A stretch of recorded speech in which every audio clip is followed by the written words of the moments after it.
Tuhan ada di dapur karya Ginger Estafilo Umali.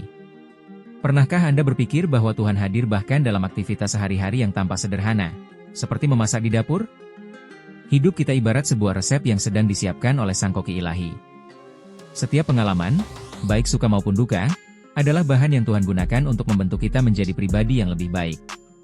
Seperti makanan yang memerlukan waktu dan proses agar menjadi hidangan lezat, demikian juga perjalanan iman kita, dibentuk dengan kesabaran, kasih, dan pemeliharaannya. Buku ini akan menuntun kita untuk melihat Tuhan dalam setiap aspek kehidupan, bahkan dalam hal-hal yang sering kita anggap biasa. Percayalah kepada Tuhan dengan segenap hatimu, dan janganlah bersandar kepada pengertianmu sendiri. Akuilah Dia dalam segala lakumu, maka Ia akan meluruskan jalanmu. Amsal 3 ayat 5 dan 6. 1. Tuhan hadir dalam kehidupan sehari-hari.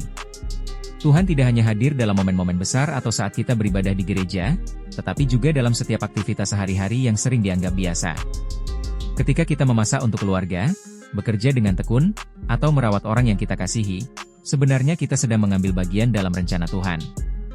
Karena setiap tugas yang dilakukan dengan kasih dan kesetiaan adalah bentuk ibadah kepadanya. Karena segala jalan orang terbuka di depan mata Tuhan, dan segala langkah orang diawasinya. Amsal 5 ayat 21. 2. Tantangan hidup adalah bagian dari proses pembentukan iman.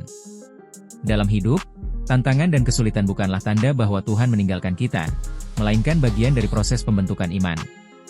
Seperti memasak yang membutuhkan waktu, bahan yang tepat, serta suhu yang sesuai agar menghasilkan hidangan yang lezat, demikian pula kehidupan kita. Tuhan menggunakan setiap pengalaman, baik yang manis maupun pahit, untuk menguatkan karakter kita, mengajarkan ketekunan, dan membentuk kita menjadi pribadi yang lebih bijaksana. Dengan melewati setiap ujian bersama Tuhan, kita akan semakin memahami rencananya dan bertumbuh dalam iman yang lebih kokoh. Sebab aku ini mengetahui rancangan-rancangan apa yang ada padaku mengenai kamu, demikianlah firman Tuhan, yaitu rancangan damai sejahtera dan bukan rancangan kecelakaan, untuk memberikan kepadamu hari depan yang penuh harapan. Yeremia 29 ayat 11. 3. Bersyukur dalam setiap hal, sekecil apapun. Seringkali kita hanya bersyukur untuk hal-hal besar, seperti kesuksesan atau doa yang terjawab, namun buku ini mengingatkan bahwa setiap hal kecil dalam hidup juga adalah anugerah dari Tuhan. Udara yang kita hirup, makanan di meja, kesehatan, dan bahkan momen kebersamaan dengan keluarga adalah bukti kasih dan pemeliharaannya. Dengan memiliki hati yang bersyukur dalam segala keadaan, kita belajar untuk melihat kehadiran Tuhan dalam setiap aspek kehidupan dan hidup dengan lebih damai serta penuh sukacita. Bersyukurlah dalam segala hal, sebab itulah yang dikehendaki Allah di dalam Kristus Yesus bagi kamu. 1 Tesalonika 5 ayat 18. 4. Kesabaran dalam proses, baik dalam memasak maupun dalam hidup. Seperti memasak yang membutuhkan waktu agar setiap bahan matang dengan sempurna dan menghasilkan hidangan yang lezat, demikian juga kehidupan kita di tangan Tuhan. Proses pembentukan iman tidak terjadi secara instan.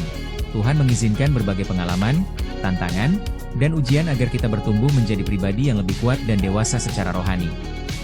Dalam setiap tahap perjalanan hidup, kita diajarkan untuk bersabar, percaya, dan tetap setia kepadanya. Hasil akhirnya mungkin tidak langsung terlihat, tetapi ketika kita menyerahkan diri dalam prosesnya, Tuhan akan menciptakan sesuatu yang indah dan berharga dalam hidup kita. Segala sesuatu dijadikannya indah pada waktunya. Pengkhotbah 3 ayat 11.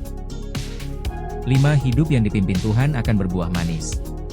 Ketika kita mempercayakan hidup sepenuhnya kepada Tuhan dan mengikuti kehendak-Nya, kita akan mengalami pertumbuhan iman yang menghasilkan kebaikan, sukacita, dan damai sejahtera. Seperti makanan yang melalui proses memasak hingga menjadi hidangan yang lezat, hidup yang dipimpin oleh Tuhan akan menghasilkan buah yang baik, baik dalam karakter, hubungan, maupun berkat yang kita alami. Dengan tetap taat dan setia kepadanya, kita akan melihat bagaimana kasih dan kuasa-Nya bekerja dalam hidup kita, menjadikan kita pribadi yang lebih bijaksana dan membawa dampak positif bagi orang lain. Akulah pokok anggur dan kamulah ranting-rantingnya. Barang siapa tinggal di dalam aku dan aku di dalam dia, ia berbuah banyak. Yohanes 15 ayat 5. Buku ini mengajarkan bahwa Tuhan tidak hanya hadir dalam momen-momen besar, tetapi juga dalam keseharian kita, termasuk dalam hal-hal sederhana seperti memasak, bekerja, dan mengurus keluarga. Kita dapat lebih memahami bagaimana Tuhan membimbing, memberkati, dan mengajarkan kita melalui setiap pengalaman hidup. Juga menginspirasi kita untuk melihat segala sesuatu dengan perspektif iman, sehingga setiap aktivitas yang kita lakukan dapat menjadi bentuk ibadah dan ungkapan syukur kepadanya.